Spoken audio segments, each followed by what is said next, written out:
Aujourd'hui, on a eu le plaisir de faire tester la gamme Wilson Staff, donc une gamme de fer forgé et wedge forgé. Cette gamme se situe donc avec une lame pure, ce qu'on appelle une blade, une cavity back, le CB, ainsi que le Dynapower, mot très connu, en tout cas terme connu dans la gamme de chez Wilson depuis déjà plus d'1 an, mais maintenant décliné en forgé, ainsi que le wedge Staff. Alors, je vous présente déjà la nouvelle Dynaforge qui est sortie donc cette année, la remplaçante de la D9 forgée. Les gros changements, c'est de nouveau, on a remis le power roll un peu plus sur la pointe et un peu plus de poids sur la pointe parce que toutes les datas nous prouvent que quand les joueurs descendent, ils descendent essentiellement sur la pointe et pas sur le talon. Le Dynapower a la particularité d'avoir ce qu'on appelle des power holes, donc des trous qui sont situés sous la semelle, du fer 7 jusqu'au long fer. Ça permet d'avoir une vitesse de balle qui reste constante même sur des coups décentrés. Et on a pu voir que nos testeurs, les trois, ont été très efficaces sur ce type de coup. Également, on a pu voir que les 3 joueurs ont été très à l'aise avec la prise en main, quel que soit le niveau de jeu. Ensuite, nous avons la CB.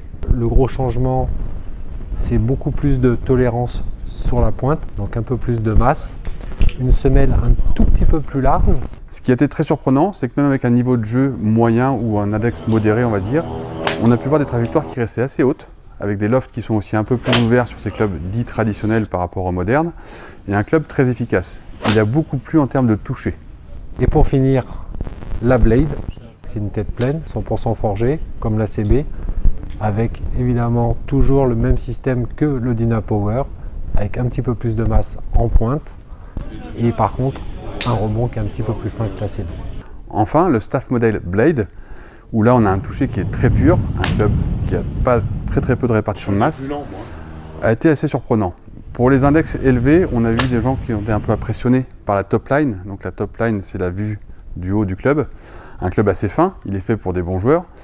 Avec des vitesses de swing qui étaient un peu plus importantes, on a pu voir que ce club, le Blade, avait des performances aussi bonnes que sur le cavity back.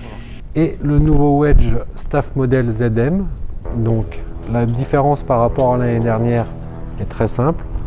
Alors à l'œil nu, c'est déjà plus compliqué de le voir, mais il y a des stries entre les stries pour accrocher et donner le maximum de spin.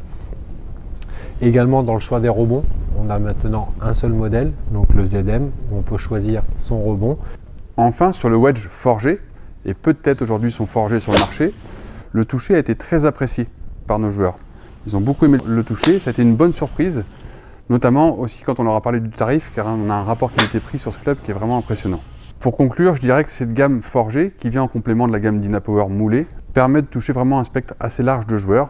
Ça a été une bonne surprise pour l'ensemble de nos testeurs. Ils ont beaucoup apprécié le look, le toucher, ainsi que le rapport qualité-prix.